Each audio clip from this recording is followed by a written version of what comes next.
আসসালামু আলাইকুম everyone, welcome to সোম্যাস kitchen. আশা করছি আপনারা সবাই অনেক ভালো আছেন। আজকে আপনাদের সাথে শেয়ার করব চিট রুটি বানানোর রেসিপি। এটি কিন্তু বানানো খুবই সহজ এবং খুব কম সময় সাপেক্ষ। চলুন তাহলে রেসিপিটি শুরু করা যাক। প্রথমে আমি একটি মিক্সিং বোল নিয়ে নিয়েছি। চিট রুটি বানানোর জন্য প্রথমে আমার যেটা প্রয়োজন হবে সেটা হচ্ছে চালের গুঁড়া। আমি এখানে চালের গুঁড়া নিয়ে নিচ্ছি 2 কাপ পরিমাণ। 2 কাপ পরিমাণ চালের গুঁড়ার সাথে আমি 3 টেবিল চামচ পরিমাণ ময়দা মিশিয়ে নিয়েছি, আর দিচ্ছি হাফ টেবিল চামচ পরিমাণ লবণ। এবার একটা হ্যান্ড হুইস্কের সাহায্যে আমি উপকরণগুলো একসাথে মিশিয়ে নিচ্ছি।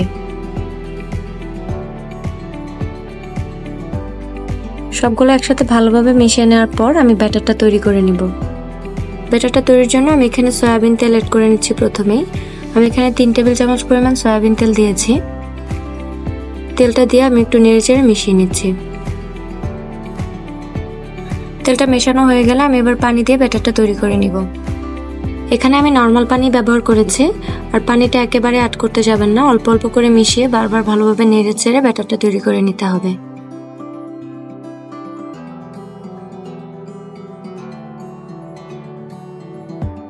আবার কিছুটা পানি অ্যাড করে নিচ্ছি। আবারও হুইস্কের সাহায্যে আমি সুন্দরভাবে মিশিয়ে নিচ্ছি।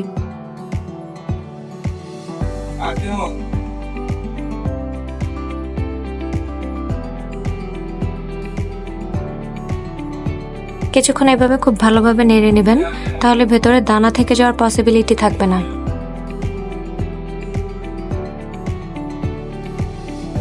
আমার ব্যাটারটা রেডি হয়ে গেছে। আমি একটা চামচের সাহায্যে আপনাদেরকে কনসিস্টেন্সিটা দেখিয়ে দিচ্ছি। দেখুন, ব্যাটারের কনসিস্টেন্সিটা ঠিক এরকম হবে।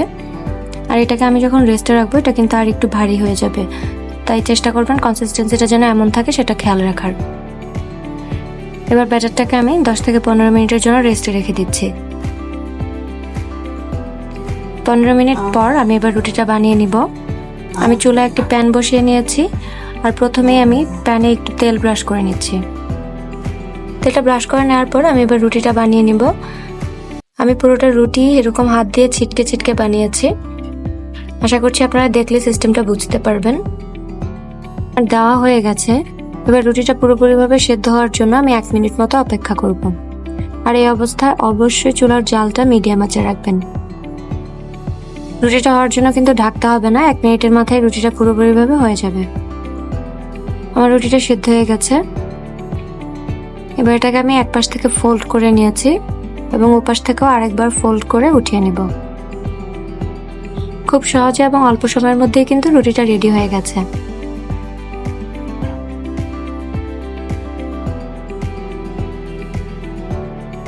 আবারও সেম প্রসেসে আমি আরেকটি রুটি বানিয়ে দেখাচ্ছি। ভালোভাবে ছিটকে দিবেন যেন মাঝখানে খুব বেশি ফাঁকা থেকে না যায়। বেশি ফাঁকা থাকলে কিন্তু রুটিটা মাঝখান থেকে ভেঙে যাবে।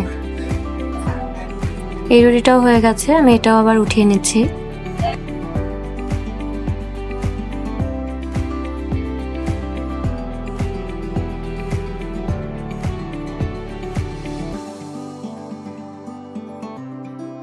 আমি আবার আরো একটি রুটি বানাচ্ছি। চিট রুটি বানানোর ক্ষেত্রে কিন্তু অনেকে অনেক কিছু ইউজ করে, যেমন প্লাস্টিকের বোতল বা পলি ব্যাগ। তবে হাত দিয়ে এভাবে ছিটকে বানানোটাই আমার কাছে সবচেয়ে ইজি ওয়ে মনে হয়, তাই আমি এইভাবেই বানাই, আর এটা আপনাদের সাথে শেয়ার করলাম।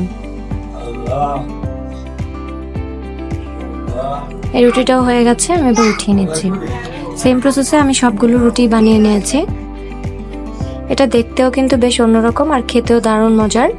সাথে যদি গরুর মাংস থাকে তাহলে তো কোনো কথাই নেই। তাই কোরবানির এই সময় কিন্তু এই রুটিটা একবার ট্রাই করাই যায়। আশা করছি আপনাদের কাছেও এটা অনেক ভালো লাগবে। আমার আজকের রেসিপিটি ভালো লাগলে আমার চ্যানেলটি সাবস্ক্রাইব করে পাশে থাকবেন। আবারও দেখা হবে নতুন কোনো রেসিপি নিয়ে। সে পর্যন্ত ভালো থাকবেন। আল্লাহ হাফেজ।